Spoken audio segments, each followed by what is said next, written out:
PG welcome see you in PG point. तो देखिए, जैसा कि आप ये अखबार के आर्टिकल के माध्यम से देख पा रहे हैं, आंगनबाड़ी के 53,000 रिक्त पदों पर भर्ती की तैयारी। तो क्या मैम इसमें बीएड मांगते हैं? हमने कहा आइए हम एक एक करके हर एक चीज की बात कर लेते हैं इससे संबंधित। आईसीडीएस निदेशालय ने सभी जिलों से मांगा ब्यौरा, दिया 1 सप्ताह का समय। यानी कि 1 सप्ताह के अंतर्गत इन्होंने ये पूछा है कि कहाँ पर कितनी वैकेंसी है। पिछले 10-12 साल, कितने भैया, 10-12 साल से आंगनवाड़ी व सहायिकाओं के पदों पर नहीं हो पाई है भर्ती। तो इसके लिए ये आप देख पा रहे हैं कि क्या शासन की तरफ से जोर शोर से तैयारियां चलने लगी हैं। शासन स्तर से आंगनबाड़ी, मिनी आंगनबाड़ी और सहायिकाओं की भर्ती के लिए संशोधित नियमावली जारी किए जाने के बाद अब इन पदों पर भर्ती की कार्यवाही शुरू करने की तैयारी है। निदेशालय ने सभी जिलों को 1 सप्ताह में, जितने भी जिले हैं इन सबको कितने भैया टाइम दिया गया है, 1 सप्ताह में आरक्षित समेत सभी श्रेणी के रिक्त पदों का ब्यौरा उपलब्ध कराने को कहा है। यानी कि कितने पद खाली हैं, ये ब्यौरा सभी जिलों से मांगा गया है।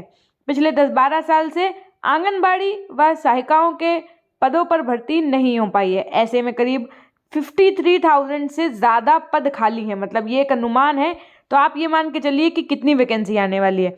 बाल विकास विभाग ने पिछली साल 29 जनवरी को भर्ती के लिए चयन समिति और सभी जिलों को ऑनलाइन आवेदन के लिए प्रारूप उपलब्ध करा दिया था, मगर चयन प्रक्रिया के कुछ बिंदुओं के विरोधाभासी होने के चलते भर्ती की कार्यवाही जो थी वो आगे नहीं बढ़ पाई थी।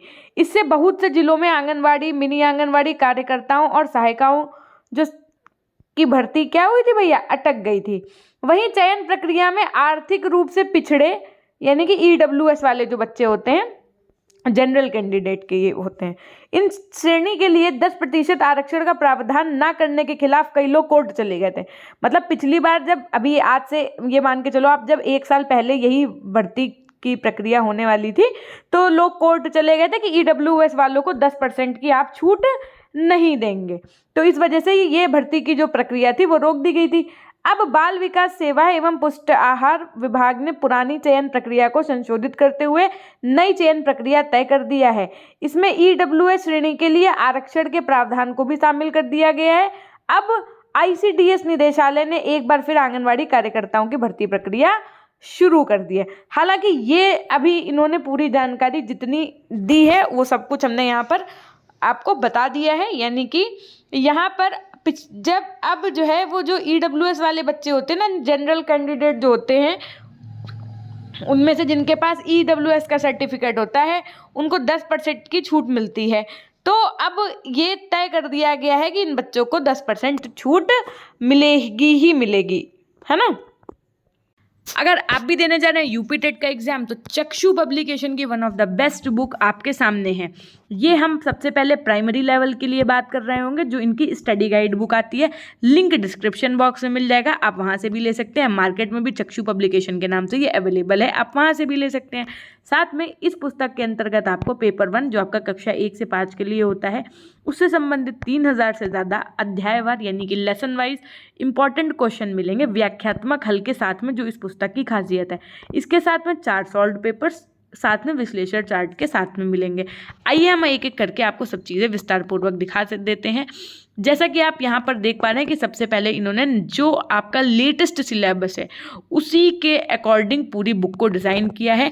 कौन से चैप्टर से कितने क्वेश्चन किस साल बने थे, इसी को हम कहते हैं विश्लेषण चार्ट, जिसको इन्होंने हर एक सब्जेक्ट वाइज दिखाया है। उसके बाद में सबसे पहले जब आप इस बुक को खोलेंगे तो आपको यूपी टेट के हल प्रश्न पत्र मिलेंगे। इसके साथ में जो भी हल होगा वो व्याख्यात्मक होगा, यानी कि प्रश्न 1 का आंसर ए है तो वो ए क्यों है ये तक बताया गया है।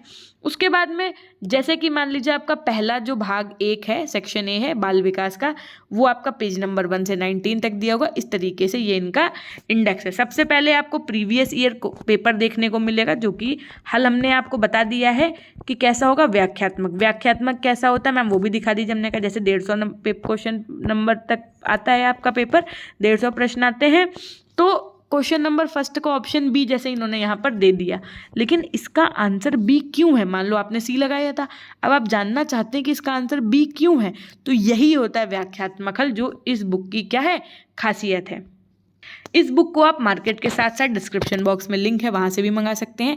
इसके अलावा इनका प्राथमिक स्तर पर एक आपका प्रैक्टिस सेट भी आता है। प्रैक्टिस सेट में मैम क्या दिया है, हमने कहा प्रैक्टिस सेट में 2000 से ज़्यादा बहुविकल्पीय प्रश्न है, ये भी व्याख्यात्मक हल के साथ में 15 प्रैक्टिस सेट और शॉर्ट सॉल्व्ड पेपर हैं चक्षु पब्लिकेशन के, जो कि आप ऑनलाइन के साथ साथ ऑफलाइन मार्केट से भी ले सकते हैं। अगर आप बेहतरीन तरीके से अपने एग्जाम को क्लियर करके अच्छे नंबरों से यूपी टेट की परीक्षा क्लियर करना चाहते हैं तो ये थी एक छोटी सी जानकारी। इसके अलावा इसकी अगर आपको पूरी जानकारी चाहिए कि मैम आंगनवाड़ी में कैसे सिलेक्शन होता है, इसका क्या प्रोसीजर होता है ना, इसमें क्या क्या हमारे डॉक्यूमेंट्स लगेंगे, इसके अलावा ये हमारी प्रक्रिया पूरी कब तक होगी, चुनाव के पहले होगी, चुनाव के बाद होगी, उसके अलावा क्या क्या एलिजिबिलिटी होती है, क्या इसके लिए भी हमको यूपी टेट सीटेट की परीक्षा पास करनी पड़ती है। अगर आप इन सभी जानकारी को जानना चाहते हैं तो आज की इस वीडियो के कमेंट सेक्शन में कमेंट कर दीजिएगा। मैं आपको इसकी संपूर्ण जानकारी एक नेक्स्ट वीडियो के माध्यम से उपलब्ध करवा दूंगी। मिलते हैं हम आपसे नेक्स्ट वीडियो के माध्यम से, तब तक के लिए अपना ध्यान रखिएगा। धन्यवाद।